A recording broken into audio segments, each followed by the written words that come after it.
Good evening and welcome to Match of the Day for two First Division games, and on a day when there was an outbreak of goal fever, we're pleased to say we're not without a rush of goals tonight. And I know that's not the right collective noun, but I don't care. The matches are Spurs v Manchester United and Birmingham against Wolves, and we end the programme with a challenge from Ron Greenwood to England players hoping to go to Spain.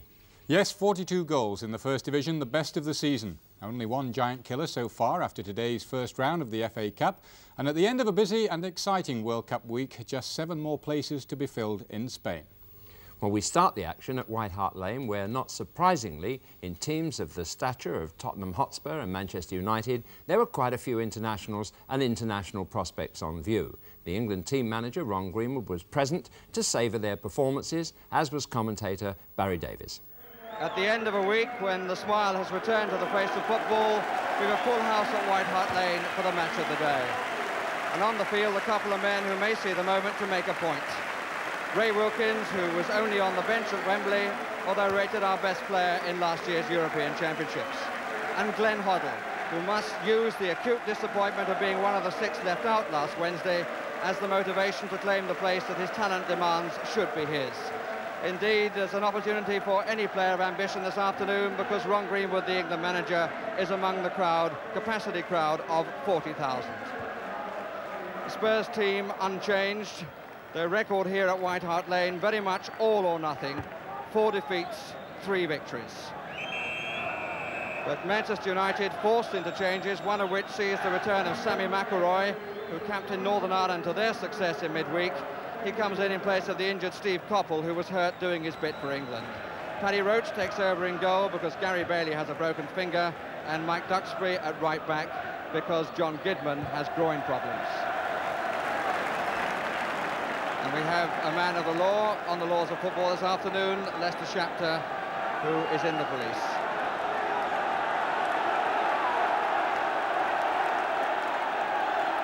And we're all set for the 15th meeting between these two sides in the 4 seasons since Spurs came back to the First Division.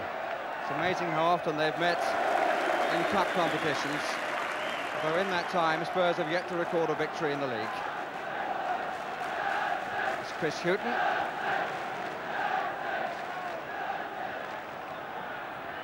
Moses and Roberts.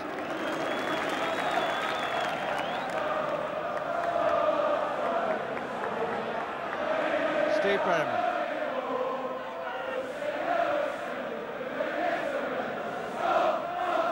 Miller. First touch for Galvin. He's making full use of it.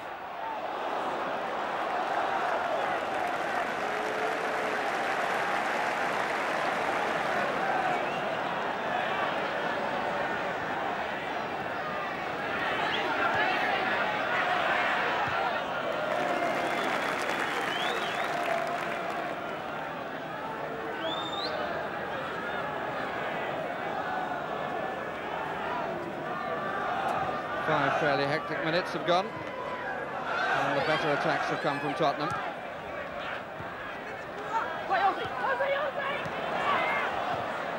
Good shout by Perryman, beautifully found by Ardiles.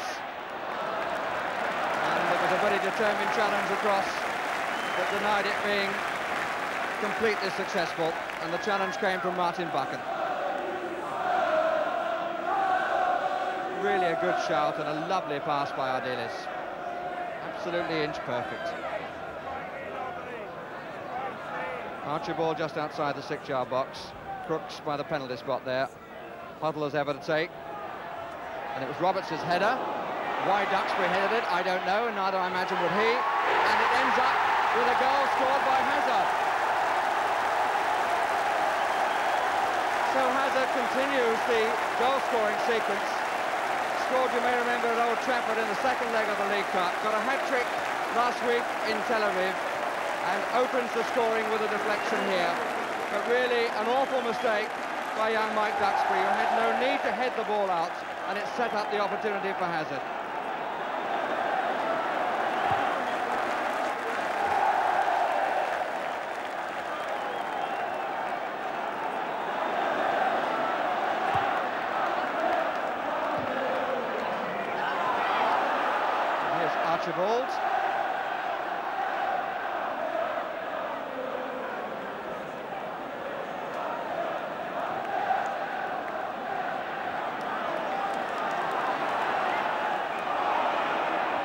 Free kick against Moses.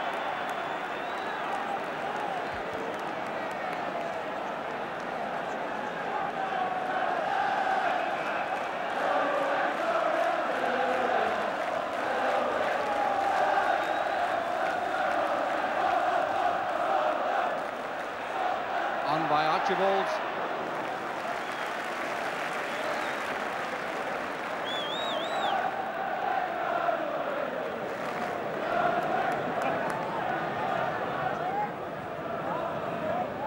It's Brian Robson. Had a good game on Wednesday. Might indeed be argued that Robson has been England's most consistent player during their recent disappointing spell.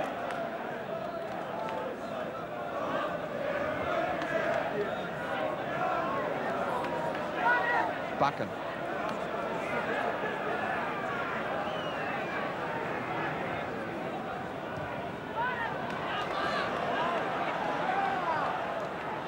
Wilkins, every Spurs player behind the ball, and here's Stapleton, and here's Moses.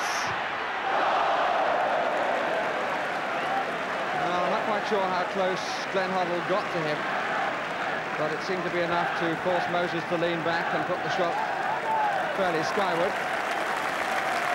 You can see as Wilkins plays it through. It's a moment then when United have got a player behind the defence, and there's a bit of space here for Moses. Hoddle stretches, but he was a long way away, but the shot was a disappointing one.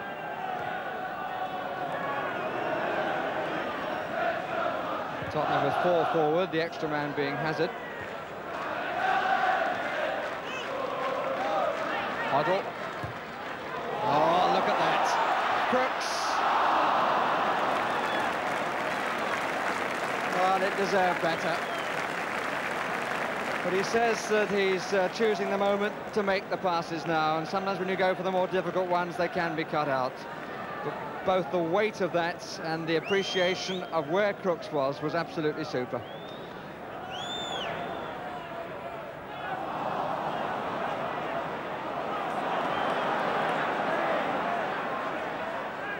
Hoddle. Perryman starts the run. Birtles goes with him. So Hoddle goes the other way. To Houghton. To Crooks. Nice turn. Really, Houghton and Galvin then were a bit too close together. But Spurs get a corner from the move.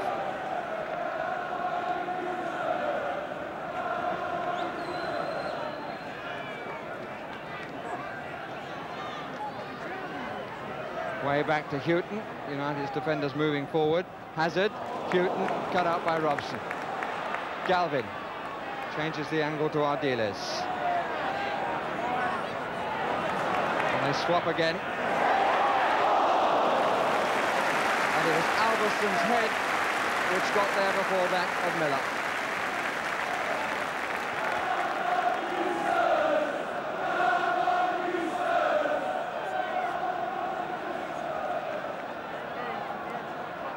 Archibald in the 6-yard box, Roberts behind it. Oh, he might get a free header, and does!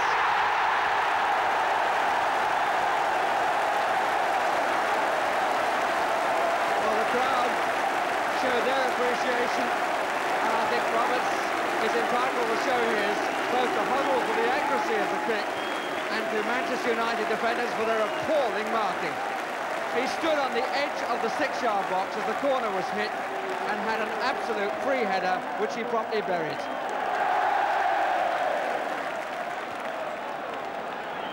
So 30 minutes gone, Spurs 2 goals to the good, and their record of being the only side in the First Division yet to draw a match is looking pretty safe.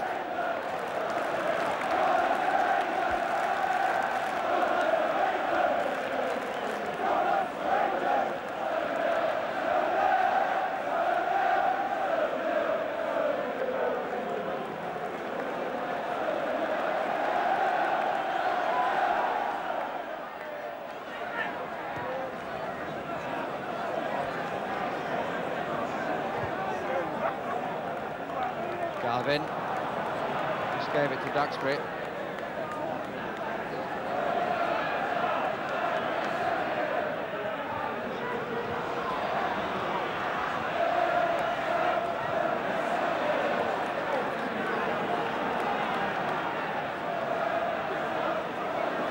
Bit of a dive in by Galvin.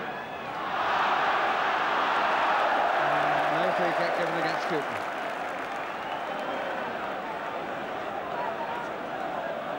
Here's Ardiles. Sending Archibald away.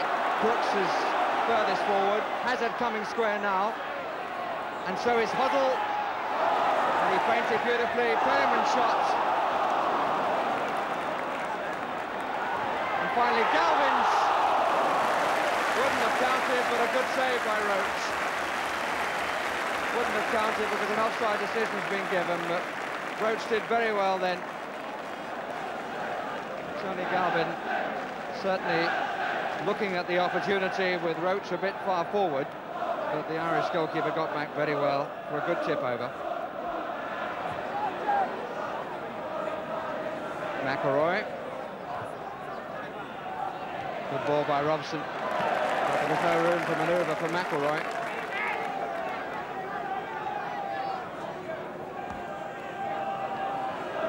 Here's Buchan.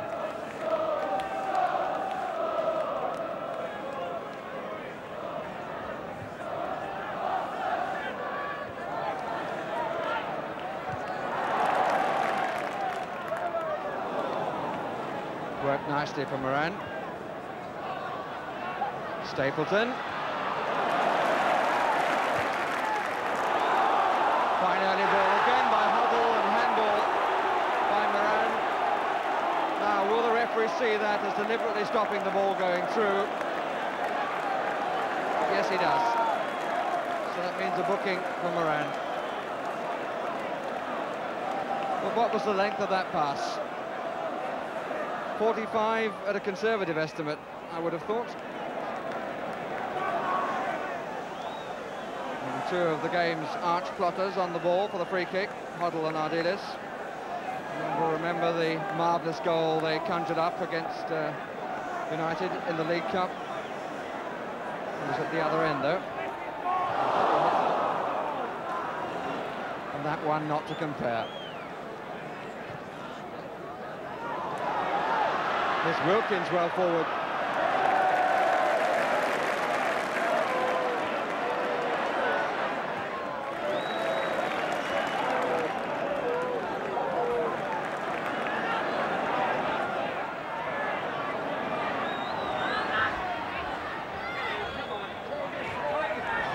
Play by Wilkins. And I think a foul by Perman. Came in slightly from behind and got a bit of a barge in the back of Sammy McElroy.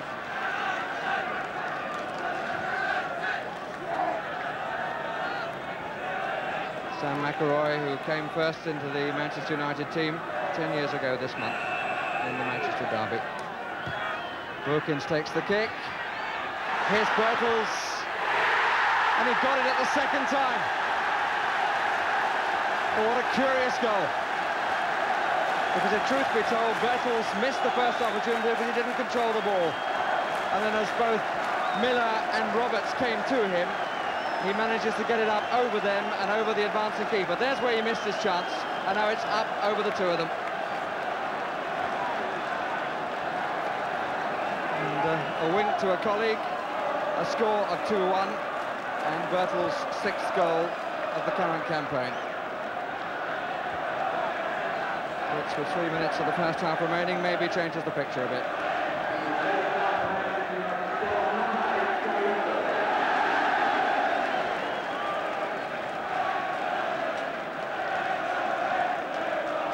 Brooks.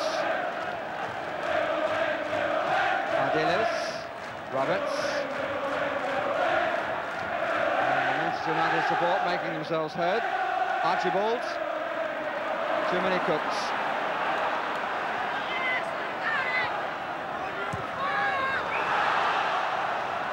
Alveston, who had made the run, offside.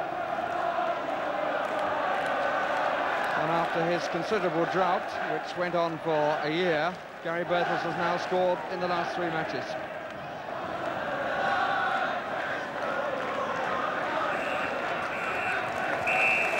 So we reach half-time with 3 goals on the sheet, which will please the match of the day team, but I wonder which manager will be more irritated. Hazard scoring first for Spurs, Roberts getting the second. Both of them, I'm sure Ron Atkinson will feel, were defensive errors, but maybe Keith Birkinshaw won't be too happy about the fact that Gary Birtles was allowed to bring United back into the game. And the passes of that first half, two memorable ones from Glenn Hoddle. Half-time score, Spurs 2, United 1. The half-time interval affords us an opportunity to look a little closer at Tottenham's magnificent new stand. Several of the boxes now in use, and there are 72 of them, and for the first time some of the seats in place. And there can be no question that it's one of the most distinctive shapes of football of the 80s, and it's due to be open now on January the 16th. And the half-time has brought further problems for Manchester United. Jimmy Nicholl has had to come on. Martin Buchan, the player he replaces, because Buchan has hamstring problems. So Duxbury now playing at the centre of the defence. Check for Mr. Shapter. And Spurs now attacking the goal to our left, behind which are most of the Manchester United supporters. It's Roberts, whose goal at the moment divides the teams.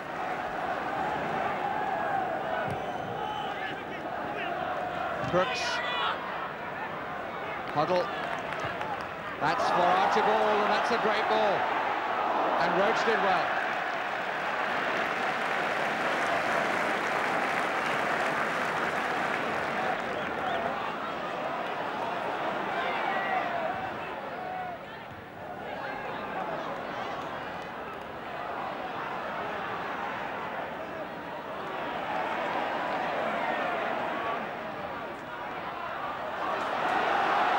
Archibald.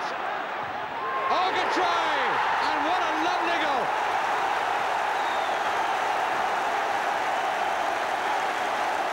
Well, when you haven't been scoring goals, to get one like that must be the greatest shot in the foot of all time.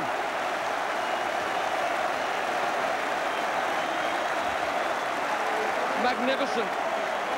Really did hit it so well. They appealed for offside, which he wasn't, and his left leg buried it in spite of the goalkeeper actually getting a touch. So with 54 minutes gone, Tottenham once again have the breathing space they had for all but the last 3 minutes of the first half. Since then, United have threatened them, but now the gap is back to 2 goals. Play by Hoddle, and the free kick given for the posse of challengers made on him. And Archibald doubtless still enjoying his moment.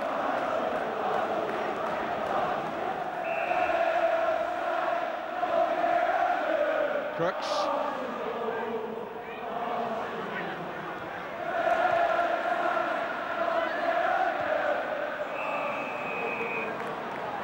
Well, United moving up so comfortably then to get the offside decision.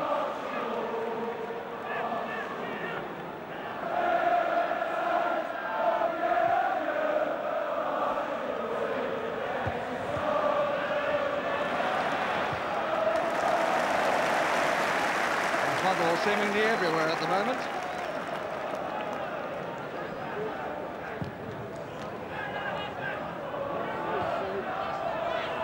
Robson.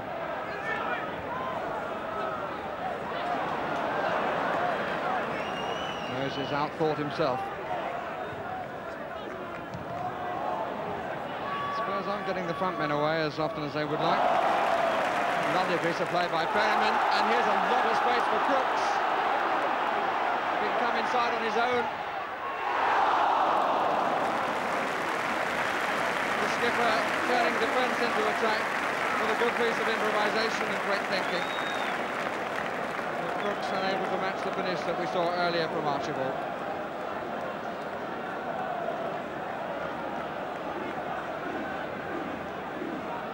Galvin has gone to take the corner. Archibald coming up ahead of Paddy Roach. Miller coming as well, so is Hoddle. Archibald. And he got down well. Header down from Hoddle. And the flick from Archibald. Darwin's corner, Miller made the run, Huddle headed downwards, and that little flick came off defender and forward, and Roach got down well. Defender, in fact, was Stapleton. It's a good ball by Hazard, and here's Archibald, and still, if he can balance himself, and Huddle.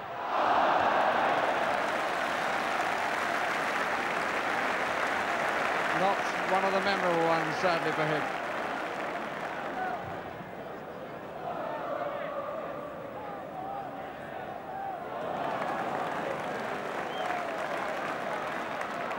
Here's Huddle.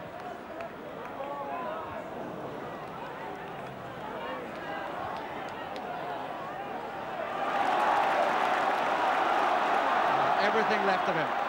Moran to take on. Archibald. Lovely piece of play then, because he was moving one way, Huddle, as he played the pass the other.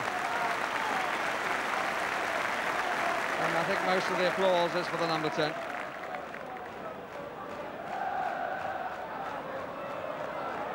Crooks, Ardiles, presented with Ball and Wilkins at the same time.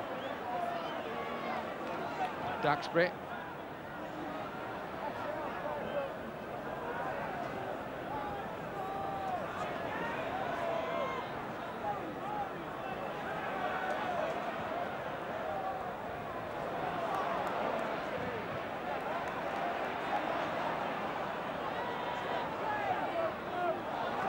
McElroy, Alveston, 3 in the middle.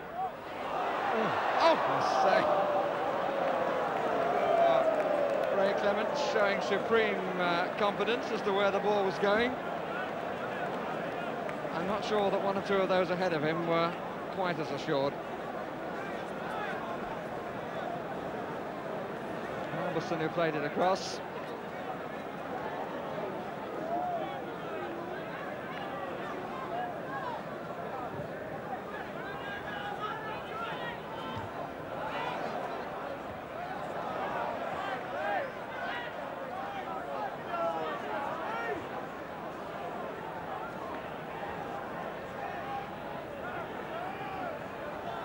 No offside.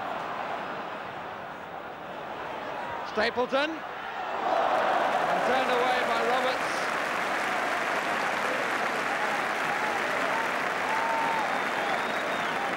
And Ray Clements indebted to the defender, having decided not to come for the ball.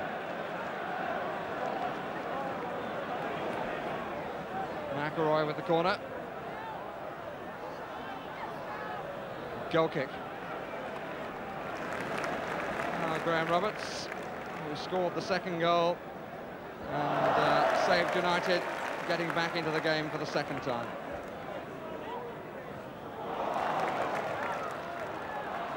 Crooks the chase, but I don't think he'll make it. But Archibald's going to mark the goalkeeper, forcing the turn and forcing the ball being given away. But a foul by Hazard, says Mr. Chapter, who was absolutely square of the incident.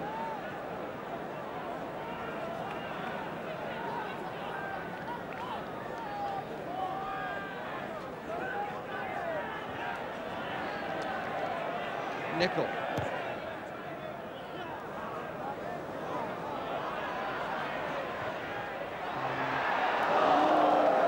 Robson bemoans his luck. And Perryman, who didn't get the initial challenge in, was very nearly destroyed by the England man. Just couldn't get the nick then. It was a good try by Robson.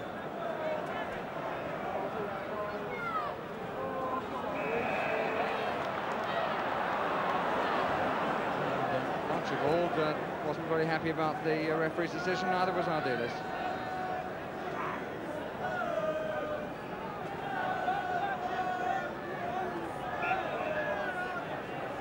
A bit of push and shove between Miller and Stapleton.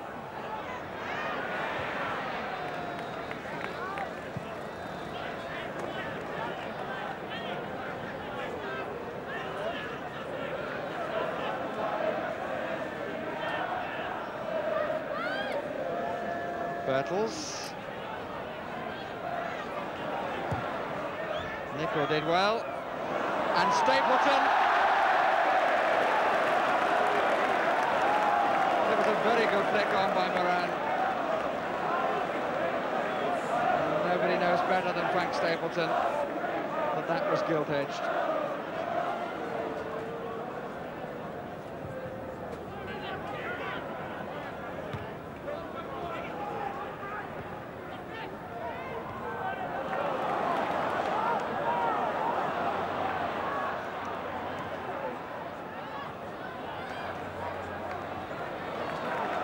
Galvin, Archibald, Huddle and Crooks in the middle, Galvin just behind, taking over and losing.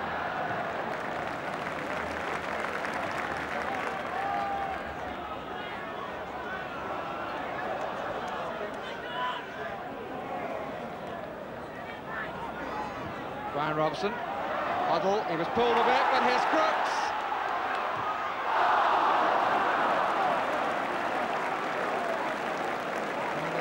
Being pulled, Huddle put Crooks right in then, but he took his time, and that time allowed Alveston to come across.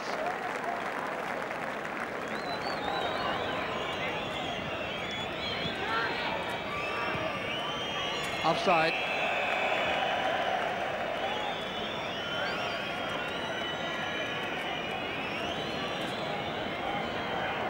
Referee has watch in hand, whistle in mouth. United have become three-time losers to Tottenham this season, twice in the League Cup and now in the league, with Archibald scoring a memorable goal in the second half and Glenn Huddle contributing greatly to the end of Manchester United's run, which had gone 11 games without defeat. And the appreciation of the crowd showing clearly that they have enjoyed the afternoon, and indeed so have we. Spurs bringing their away form to White Hart Lane and ending with a 3-1 victory. Well, Glenn Huddle played throughout that match rather well, I thought, with a painful back injury sustained just before the kick-off. Ron Atkinson was not all that pleased with United's performance today, and neither was I really, because I think they have it in them to win the championship. But they didn't seem to want to take today's game by the throat at all. At White Hart Lane, there's certainly enough talent littered around to take care of teams with that attitude, and that's what they did, to the relief of Steve Perryman. Well, it was a win that we badly needed after some bad results at home. I personally didn't feel that we played as well as we have played here at White Hart Lane, but to beat the league leaders is a fantastic result, I think. Teams are all about fitting in a number of personalities. Now, you have some big-name players here. You also have one or two others who are doing a very important job in the side. I mean, if I can pick one, for example, Graham Roberts, who got a good goal and cleared off the line at a vital moment. Yeah. Graham Roberts, for me, is an unsung hero of our team. He is an exceptional player, and he will be an even better player in the years to come. I think maybe in 2 or 3 years' time he would be leading this team out, and I think he'd do a good job of it. Mike Hazard has really taken his chance in the midfield, hasn't he? Mickey Hazard has grasped the chance with both hands, and he's doing very well. He's scoring goals, which I don't think I've seen him do too much in the reserves. But since he's been in the first team, they keep flowing, so we're quite happy to accept them. Actually, it was a super strike, wasn't it? Fantastic strike, yeah. Managed to keep the ball down, and 1 or 2 in the second half managed to go over the bar, but he's doing the right thing, he's getting the shots in. Do you think that this Tottenham side has the balance of real championship challenges? Yes, I do. I think we're a better team than we were last year. There is a Tottenham way of doing things, as there is a Liverpool way, as there is a United way. And it would be good just to win it, but if we do it in the Tottenham style, then it would be a fantastic achievement. Enthusiasm and optimism from Steve Perryman there, but sadly, as you may have heard on the news, a youth died and 9 others were injured when fighting fans plunged down a 70-foot escalator at London's Seven Sisters Underground station. Police said the accident happened when rival Tottenham and Manchester United fans clashed halfway up the escalator and a mass of bodies rolled down to be crushed at the bottom. One teenage girl has serious head injuries. And a police spokesman said afterwards, if they want to fight, they'll do so. No force on earth could keep them apart. And there are really no adequate words to comment except to say that it's not the newspapers, it's not television, it's not football itself that causes it, but hooliganism is still with us and continues to play a part in killing our national game as a spectator sport. Well, Spurs' victory not only ended Manchester United's run of 11 games without defeat, but lifted them into second place, only 2 points behind the leaders. And Spurs, of course, have 2 matches in hand over United. It was a bad day for this morning's top 3. Like United, Ipswich and Swansea both lost away. Ipswich were beaten 2-0 at Stoke, where Lee Chapman was again one of the scorers, and Swansea went down 4-0 at Manchester City, their heaviest defeat since promotion to the First Division. Dennis Stewart and Kevin Reeves shared the City goals. Those defeats mean Ipswich and Swansea are now only a point ahead of West Ham, who came back from an early goal down against Coventry to win 5-2. England's new centre-half, Alvin Martin, crowned a great week by scoring twice. Steve Hunt got both Coventry goals. Southampton move into the top 6 again after beating Leeds 4-0. Kevin Keegan, with his 14th goal of the season, opened the scoring with yet another penalty. Nottingham Forest dropped 2 places after their 2-1 home defeat by Arsenal. Brian Talbot got the winner as Arsenal achieved their 6th straight win. Well, now it's our first visit to St Andrews this season, and it's for Birmingham City's local derby against Wolverhampton Wanderers. Birmingham went into the game as the First Division's highest home goal scorers, contrasting with Wolves, who haven't scored a goal in their last 5 away games. Your commentator is John Motson. A significant day for Wolves centre-half and captain Joe Gallagher, who returns to St Andrews, where he spent 11 years with Birmingham before his transfer in August. And he'll be up against an old friend this afternoon in Birmingham's Frank Worthington. 33 next Monday, one of the game's characters and craftsmen, and one reason why City are said to be playing the most attractive football in the Midlands right now. They have 2 Dutchmen on the wings, number 7 Bud Brocken and number 11 Twan van Merlo. Number 8 Tony Evans passed a late fitness test. Defensively, Birmingham welcome back their 2 fullbacks, David Langan and Mark Dennis, after injury, but they're without Kevin Broadhurst and Kevin Dillon, both suspended. So Pat van den Houw switches from right back to centre-half, which means he'll be trying to contain Andy Gray back in the Wolves team after a 4-match suspension. They're still without the injured Kenny Hibbett, and manager John Barnwell's future is still very much on the line. The fans at St Andrews have seen 29 goals scored in the last 6 matches here. So it's been the place to be so far this season for attractive football in the Midlands. Colin Todd for Birmingham City, who are in the white shorts. That was Worthington. Good touch. Evans. Worthington is in the centre. Berry came across with the tackle and the clearance. And Wolves now with Mel Eves, number 11. Support arriving from midfield with Peter Daniel. Matthews to his right.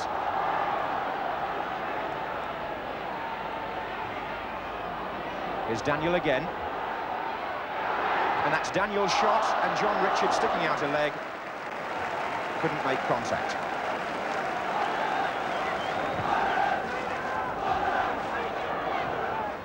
Brocken, Langan's gone forward for the return, and Derek Parkin, who was very late on Bud Brocken on the touchline. Parkin, I think, will get booked for that.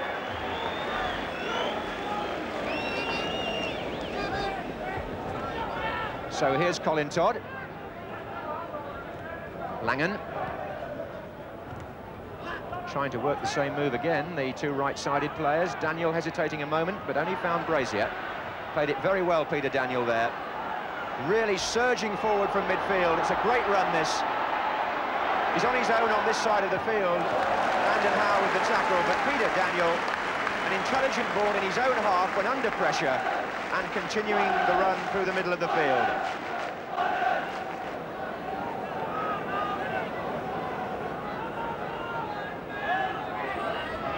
Eves. Parkin. And here's Daniel again. That's curled in for Gray. And he got a touch too, and quite a task this afternoon, marking Andy Gray.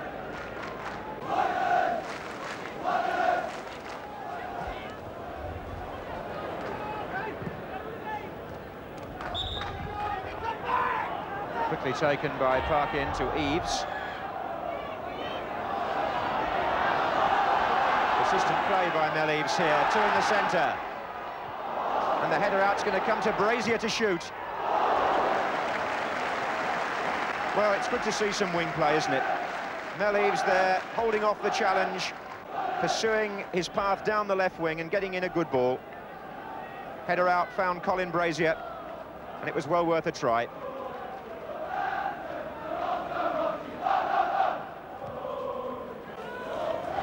On by Worthington to Brocken. And Evans was trying not to be offside. It's Worthington.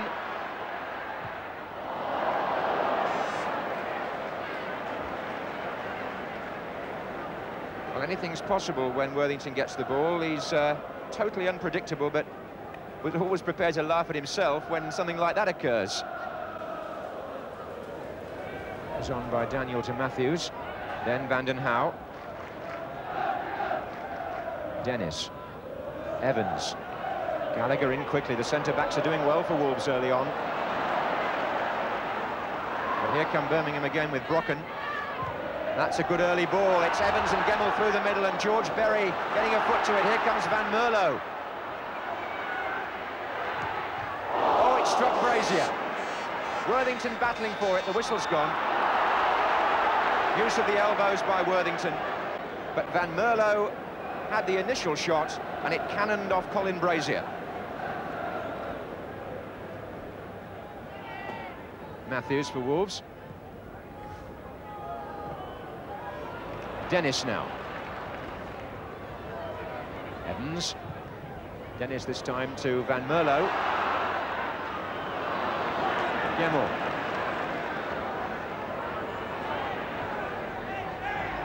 Worthington. That's a great effort. That superb left foot of Frank Worthington's, which fans at Huddersfield and Leicester will remember giving them so many entertaining moments. It's still in good order. Gray. Richards to Eaves. Gray in the middle. Oh, when he was climbing, was he over Dennis, or was it the other way round? The referee says free kick to Birmingham. The linesman flagged on the far side, and Andy Gray for a moment was hopeful it would be the other way.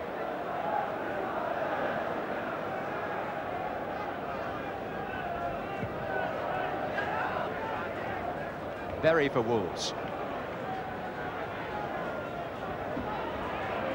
Brazier stretching.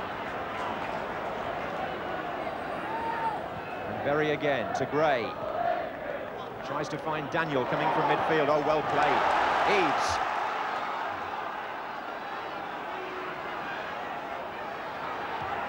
Bent in. Richards is there. It's a goal. John Richards. Mellies provided the cross, and a very good move by Wolves. Andy Gray involved early on. Mellies on the left wing. The ball played in perfectly, and Richards with the header, coming from a player who almost joined Birmingham at the beginning of the season. That's an irony in itself. And it's John Richards' first goal in the league this season. His only other goal was in the League Cup. And it's put Wolves 1 up, and it's only the second goal that they've managed away from home in the First Division this season.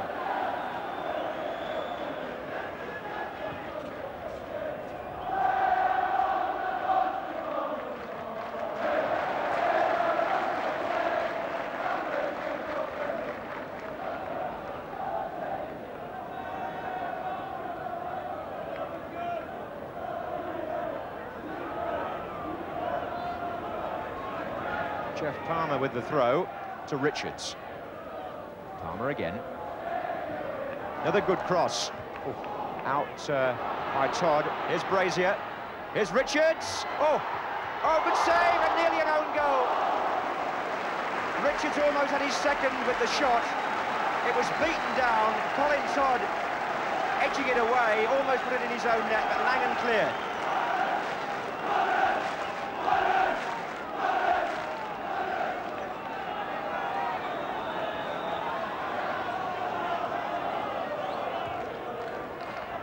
And the near post flick, and Tony Coton needing 2 attempts on that. It was Brazier at the near post who flicked the ball on there. And there goes Van Mierlo offside.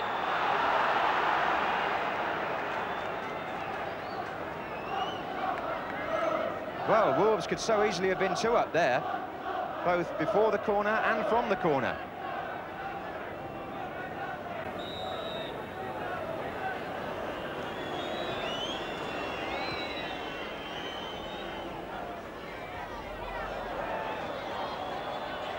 Daniel. Oh my word, there are some tackles going in today. Colin Todd and Mark Dennis early on have both left their mark on Wolves players. It was Dennis on Richards then.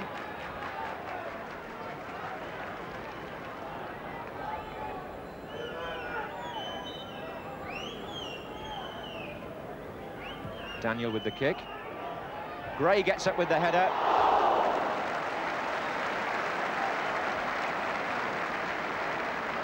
You wouldn't think watching Wolves play here in the first half that they're so low in the First Division.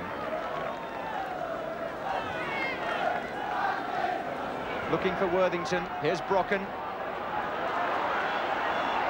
Looking for Evans. Now Gemmell. Van Merlo.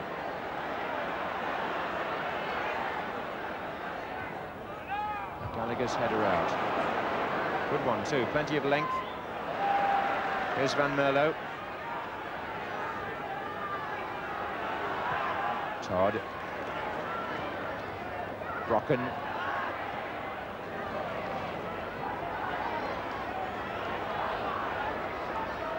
Langan. Worthington. Van Merlo. Dennis.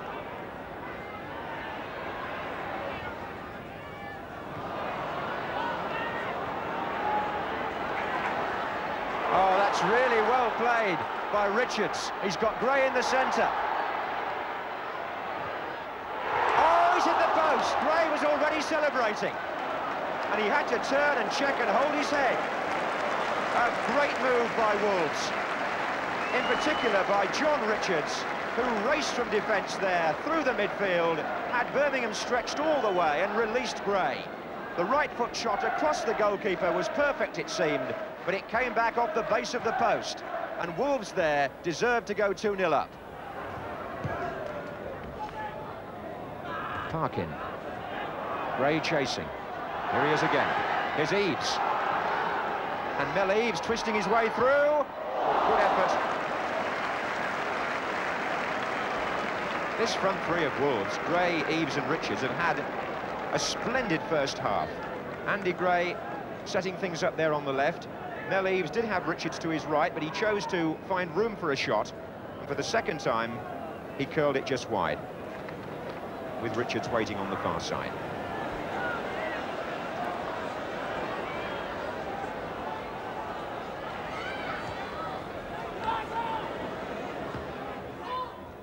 Flick on by Van Merlo for Kerbishley. And Van Merlo goes again. It's a corner.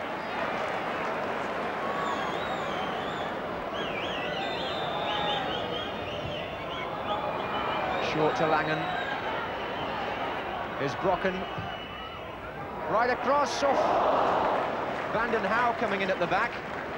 Number 5, and Andy Gray doing a very stout defensive job to prevent him from scoring.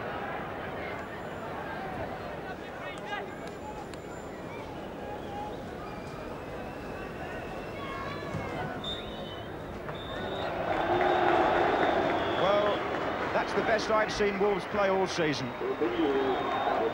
Well deserving the one-goal lead, and it might have been more. Gray hit the post, and on the evidence of what we've seen here, bearing in mind Birmingham are unbeaten at home so far in the league, I think it's fair to say that these Wolves players certainly want to play for John Barnwell. Half-time, Birmingham 0, Wolves 1.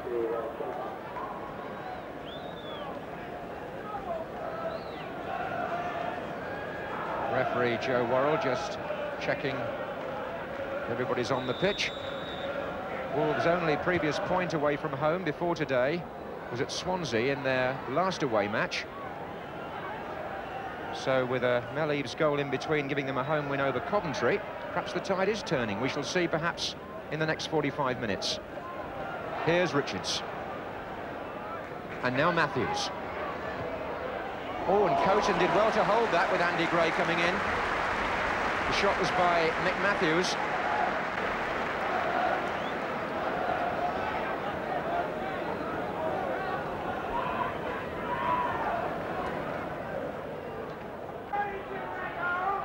Worthington. Langan.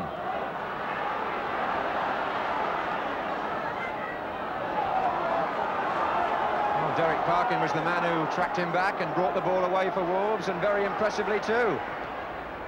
John Richards.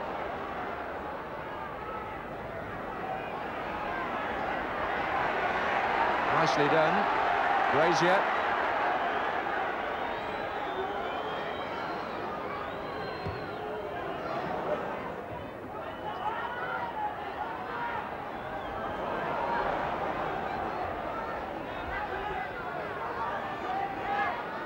Evans. Dennis. Worthington. That's well played by him. Van Merlo. Now, can he take on Berry for pace? Good tackle. But here's Evans following up. Worthington. Parkin. To Eves. Now, here there could be a break for Wolves. 3 against 3. John Richards. Gray and Eves making their way through the centre. Richards comes inside Todd. Plays it back to Eves. And they've got a deflection and it's gone in.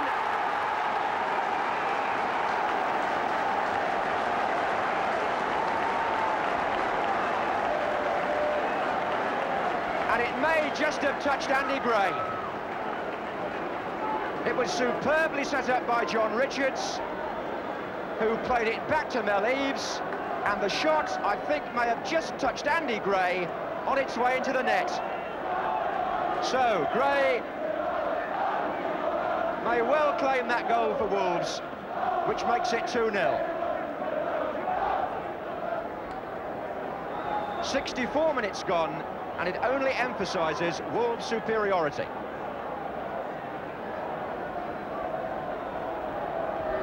And Birmingham here now have got a huge task ahead to save their unbeaten home record in the league.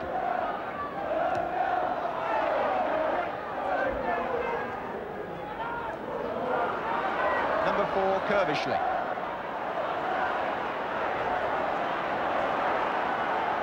Daniel to Parkin.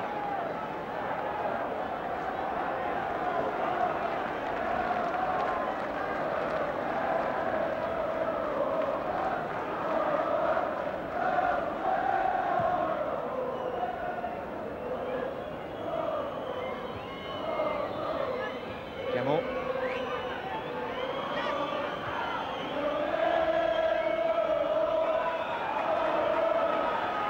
Here's Matthews.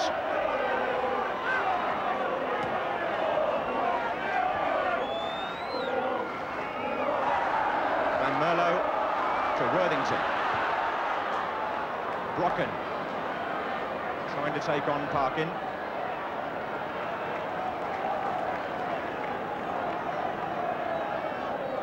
Kerbishley. Oh, Evans with a chance, and a mistake by Jeff Palmer, I think, initially, which let Evans in, but Joe Gallagher covered for him.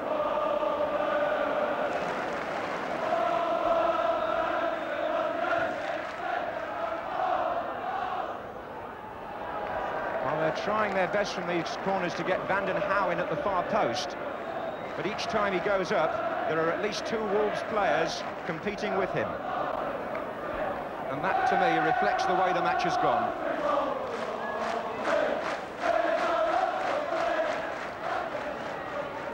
Eves.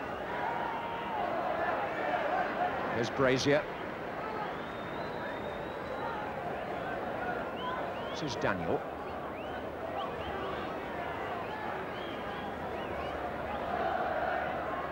Well played by Daniel there. Eves should have been 3. And I fancy he knows it. It wouldn't come down for him. Peter Daniel, who's made several of those surging thrusts from midfield, got a cross in there from a position which looked completely shut down. And he curled the ball in somehow, and Mel Eves, well, it just bobbled up a little bit, I think. 18-year-old England Youth International Ian Handysides is the Birmingham number 12. And he comes on to replace Bud Brocken.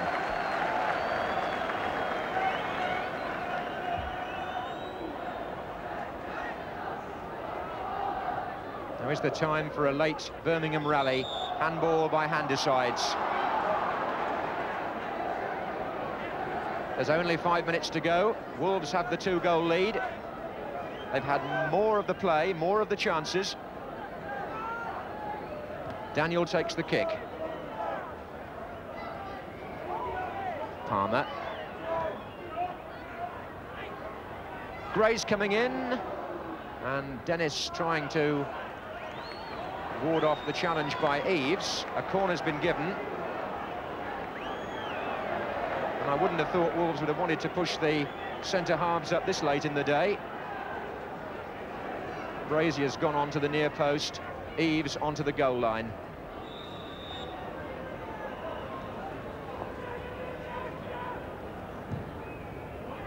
Gray comes in on it, so does Matthews. Here's Richards.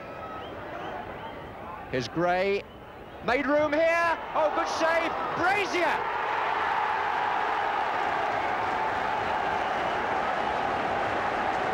Colin Brazier finished it off. Andy Gray made it possible. Richards coming in from the left. The ball played centrally to Gray.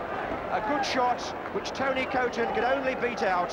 And Colin Brazier came in to score his first goal of the season and only his second in the league for Wolves, to make it 3-0 and give a really emphatic look to this victory by a side who began the day in the bottom three in the First Division.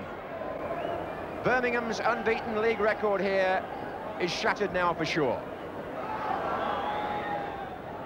And now Van Merlo. And he took it almost too far, but the ball was only out when Bradshaw stooped to intercept the cross. There's only a minute to go as Van Merlo takes this corner for Birmingham. Away by Gray. Hand decides. Curbishly up. Worthington. Good save by Bradshaw. First time he's been called upon to extend himself like that, and a good stop as Worthington drove it in with his left foot.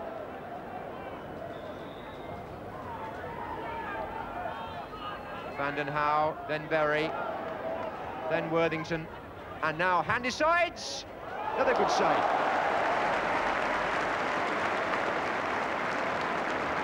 Well, it's fair to say that every Wolves man has played his part, and Paul Bradshaw reserving his two best moments, or Birmingham in a sense reserving them for him, until the very last minute of the match.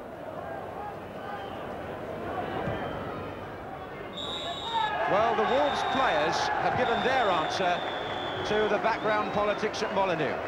And with the 3 points for a win now operating, that puts Wolves level on points with Birmingham in the First Division.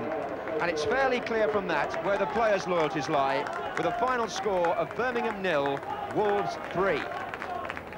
Would you say that the way they played today reflected that the players do want you to continue as manager? The chairman said to me just now, he said, well, it's all about motivating managers. So I don't quite know what he meant about that. No, I think there's been a lot of things said publicly that one would wish hadn't been said, but they have. I think it has reflected down the line. I've said to the players that myself, the staff, that's the coaches, and the players must at all times perform with professional dignity. And they will gain a lot of friends by doing so. I think that's what they've done. But where do things stand now, John, between you and the chairman? Well, they have invited me, I think that's the word, to continue working for Wolverhampton Wanderers. What that actually means, I'm not quite sure. I assume that is on a week-to-week basis. They've asked for certain restrictions to be put on me, and I have said that I will consider those in the due course of time. So are you saying that if you don't get a contract or they don't lift the restrictions, you would consider resigning? No, I've never been that worried about contracts anyhow. I think contracts stabilise the club and give confidence in your staff and players that your manager is here for a while. That's what I think about contracts. It also is security, of course, for a manager. I've never felt the need for that security. They offered me one, and they now appear to have removed that offer. Well, that's their prerogative, and we'll have to see where we go to from here. Well, the effect of Wolves' victory was to lift them one place up the table, where they joined 5 other clubs on 15 points. In fact, it wasn't a bad day for some of the stragglers. Sunderland enjoyed their first win in 13 league games, beating Everton 2-1 at Goodison. Middlesbrough earned a 3-3 draw with champions Aston Villa. West Bromwich Albion were denied victory over Liverpool when Kenny Dalglish equalised in injury time. And Notts County picked up a point at Brighton with a 2-2 draw. It might have been better for County, who led 2-0 at one time. One unhappy incident at that match, Brighton striker Michael Robinson narrowly escaped serious injury when struck just below his left eye by a metal object thrown from the terraces. It seems that it came from a section of the home fans who were jeering their team's poor first-half performance. In the second division, leaders Luton were beaten 3-2 by a last-minute goal at Newcastle. Their lead at the top is now down to 2 points over Watford, who beat Blackburn by the same score, 3-2. In the FA Cup, only one major upset so far, with Northern League club Penrith reaching the second round for the first time, beating third division Chester 1-0. Jeff Fell got the goal. 19 non-league clubs going to the hat for Monday's second round draw, among them Altrincham, who again showed they deserve a place in the Football League after drawing 2-2 with fourth division leaders Sheffield United at Bramall Lane. John Rogers scored both Altrincham goals. One addition to the World Cup qualifiers today, Yugoslavia, who beat Luxembourg 5-0 in Group 5. That leaves only 7 places for Spain to be decided. Pools and dividends will be very low with 16 scored draws, no claims needed, and the numbers are 2, 5, 10, 12, 16, 29, 32, 35, 36, 39, 40, 41, 43, 44, 46 and 48. Well, just before we end the programme, we thought you might like to hear what Ron Greenwood had to say at lunchtime today about players with ambitions to go to Spain next summer, but his first thought was for England's supporters. Well, I hope we stimulated the spectators for today and forevermore until the end of the season. And at the same time, above all else, the fact is that every young player should say, well, it's going to be a difficult squad to get into, but I'd like to be in it. Yes, I would too. Well, there's a splendid sports night coming up next Wednesday with Football Cup action, the Daily Express National Five-a-Side competition from Wembley and European Championship boxing. That's at 9:35. And it could be almost as exciting as last Wednesday when England and Northern Ireland joined Scotland and qualified for the World Cup finals in Spain. Well, that's done no harm whatsoever to the domestic scene as First Division clubs became goal-happy this afternoon. Good night. Archibald's. Oh, good try! And what a lovely goal!